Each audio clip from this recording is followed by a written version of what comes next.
29 March 2025 current affairs ఈ వీడియోలో చూద్దాం. ఐఐటి కాన్పూర్లో టెక్ కృతి 2025ను ప్రారంభించిన సిడిఎస్ జనరల్ అనిల్ చౌహాన్ పాంటారీ ప్రతిదీ ప్రవహిస్తుంది అనే థీమ్తో ఆసియాలోనే అతిపెద్ద టెక్ మరియు వ్యవస్థాపక ఉత్సవం అయిన ఐఐటి కాన్పూర్లో chief of defence staff general Anil Chauhan tech Kriti 2025ను ప్రారంభించారు.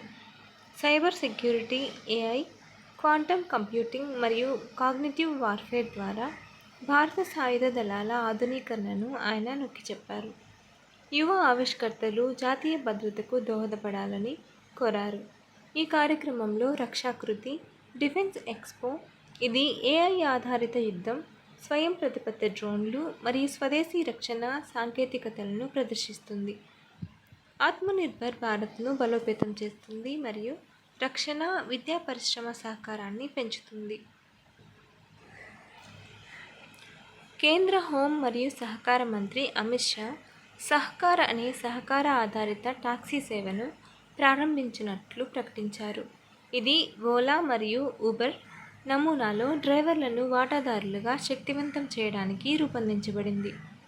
కార్పొరేట్ యాజమాన్యంలోని రైడ్ హెయిలింగ్ ప్లాట్ఫామ్ల మాదిరిగా కాకుండా సహకార చట్టం కింద న్యాయమైన ఆదాయాలు మరియు లాభాల భాగస్వామ్యాన్ని నిర్ధారిస్తుంది.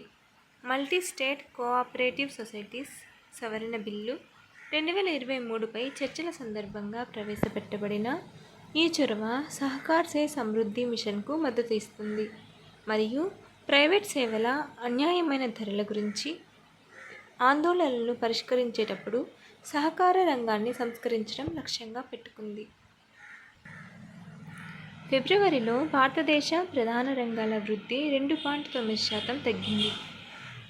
భారతదేశ కీలక రంగాల వృద్ధి ఫిబ్రవరి 2025లో 2.9%కి తగ్గింది. ఇది 5 నెలల్లో అత్యంత బలహీనమైనది. ఫిబ్రవరి 2024లో ఇది 7.1%. 8 పరిశ్రమలలో 5 పరిశ్రమలలో అధిక బేస్ ఎఫెక్ట్ మరియు బలహీనమైన ఉత్పత్తి కారణంగా ఈ క్షీణత సంభవించింది.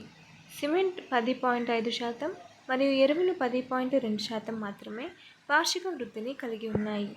బొగ్గు 1.7%, ముడి చమురు -5.2% మరియు సహజ వాయువు -6% పేలవంగా పనిచేశాయి. ఈ మందగమనం జనవరి 2025లో 5% వద్ద ఉన్న పారిశ్రామిక ఉత్పత్తి సూచిక ఐఐపి వృద్ధిని ప్రభావితం చేస్తాయి. ఈజ్ 6.0 సంస్కరణ సూచికలో పంజాబ్ మరియు సింధ్ బ్యాంక్ టాప్ ఇంప్రూవర్స్ అవార్డును గెలుచుకుంది. డిజిటల్ పరివర్తన, ఆర్థిక చేరిక మరియు కస్టమర్ సేవా శ్రేష్ఠతలో అసాధారణ పురోగతికి గాను పంజాబ్ మరియు సింధ్ బ్యాంక్ ఈజ్ 6.0 సంస్కరణల సూచికలో టాప్ ఇంప్రూవర్స్ అవార్డుతో సత్కరించబడింది. స్వరూప్ కుమార్ సాహా, ఎండి మరియు సిఇఒ నాయకత్వంలో బ్యాంకింగ్ సేవలు కార్యాచరణ సామర్థ్యం మరియు ఆధునీకరణను మెరుగుపరిచింది. ఇది ప్రభుత్వ బ్యాంకింగ్ రంగంలో శ్రేష్ఠతకు దాని నిబద్ధతను ప్రతిబింబిస్తుంది.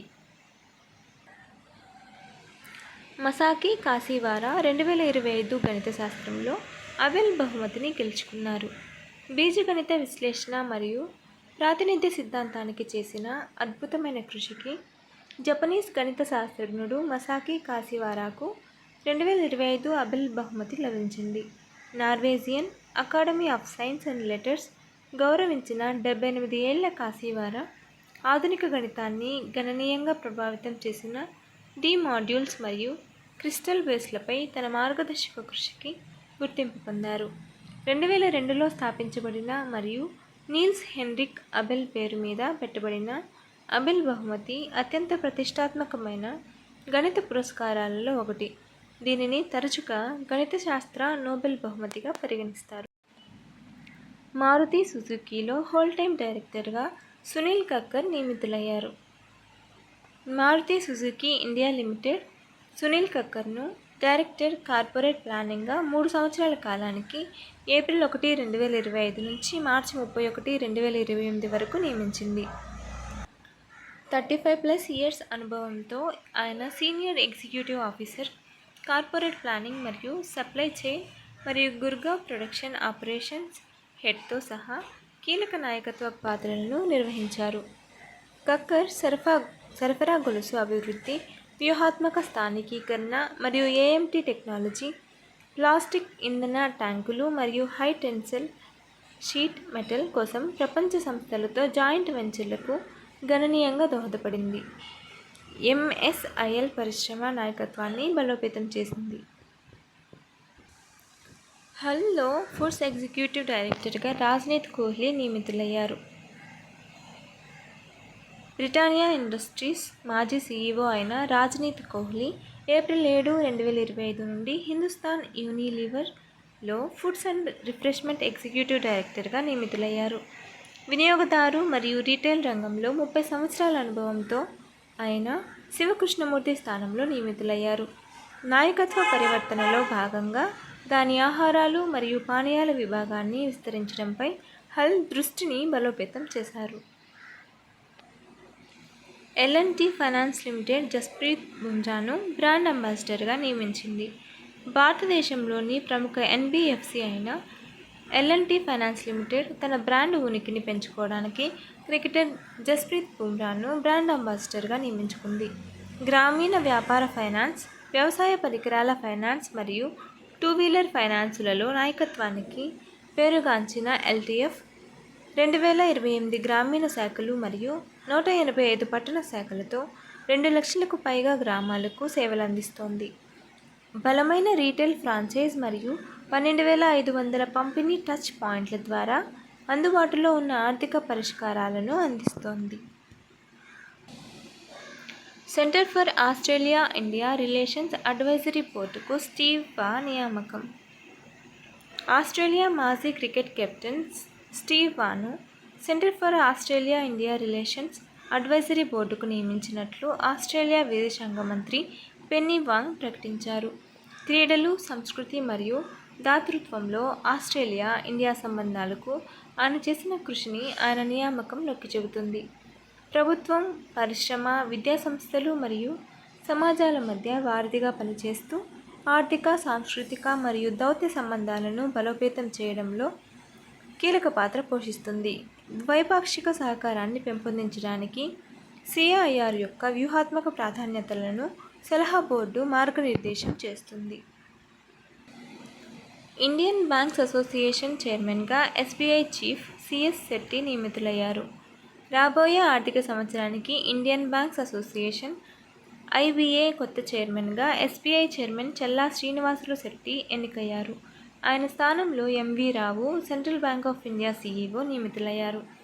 ఐబీఏ డిప్యూటీ చైర్మన్లుగా A Manimekalai, union bank of India, Swarup Kumar Saha, Punjab మరియు Sindh bank, Madhav Nair, bank of Bahrain మరియు కువైట్ ఇండియాలను నియమించగా, B Ramesh Babu, Karur Vysya bank CEO గౌరవ కార్యదర్శిగా నియమితులయ్యారు. బ్యాంకింగ్ రంగ విధానాలు మరియు పరిశ్రమ సవాళ్లను సమర్థించడంలో శెట్టి ఐబీఏకి నాయకత్వం వహిస్తారు. డిజిటల్ ఇండియా భాషిని సహకారంతో పరిపాలనా సంస్కరణలు మరియు ప్రజా ఫిర్యాదుల విభాగం జూలై 2025 నాటికి సిపిజిఆర్ఏఎంఎస్ కోసం ఏఐ ఆధారిత మల్టీమోడల్ బహుభాషా ఫిర్యాదుల పరిష్కార వ్యవస్థను ప్రారంభిస్తోంది. ఈ చొరవ పౌరులు వాయిస్ మరియు టెక్స్ట్ ఇన్పుట్ను ఉపయోగించి 22 ప్రాంతీయ భాషలలో ఫిర్యాదులను దాఖలు చేయడానికి వీలు కల్పిస్తుంది. ఇది ప్రాప్యత, చేరిక మరియు సామర్థ్యాన్ని పెంచుతుంది. ఏఐ మరియు సహజ భాషా ప్రాసెసింగ్ ఎన్ఎల్పి ద్వారా ఆధారితమైన ఈ వ్యవస్థ వేగవంతమైన ప్రాసెసింగ్, ఆటోమేటెడ్ వర్గీకరణ మరియు సజావుగా పౌరుల నిశ్చితార్థాన్ని నిర్ధారిస్తుంది. ఏఐ ఆధారిత పాలన కోసం డిజిటల్ ఇండియా మరియు ఆత్మనిర్భర్ భారత్ లక్ష్యాలకు అనుగుణంగా ఉంటుంది. Prachand Prahar dry service integrated multi domain warfare వ్యాయామం. భారత సైన్యం మార్చి 25, 27, 2025 వరకు అరుణాచల్ ప్రదేశ్లో తూర్పు కమాండ్ ఆధ్వర్యంలో ప్రచండ్ ప్రహార్ అనే త్రిసేవా సమీకృత బహుళ డొమైన్ యుద్ధ విన్యాసాలను నిర్వహించింది. ఈ విన్యాసాలు ఉమ్మడితనం, సాంకేతికత ఆధిపత్యం మరియు కార్యాచరణ సంసిద్ధత, సైన్యం, నావికాదళం మరియు వైమానిక దళం అంతటా నిఘా, కమాండ్ మరియు నియంత్రణ మరియు ప్రెసిషన్ ఫైర్ పవర్ను సమగ్రపరచడంపై దృష్టి సారించాయి.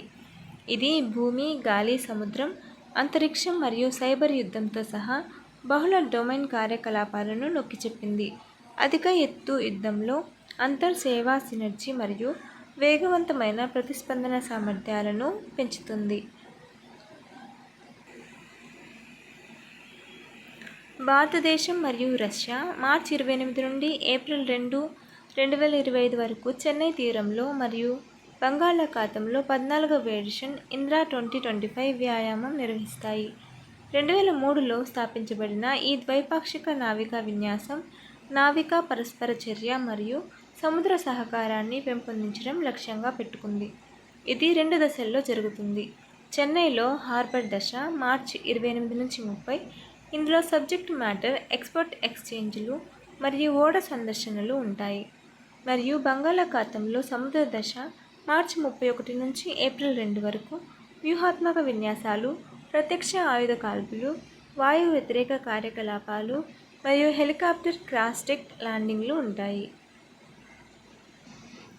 కొలంబోలో జరిగిన అంతర్జాతీయ రామాయణ సమావేశం ఇతిహాసంలో శ్రీలంక ప్రాముఖ్యతను హైలైట్ చేస్తుంది.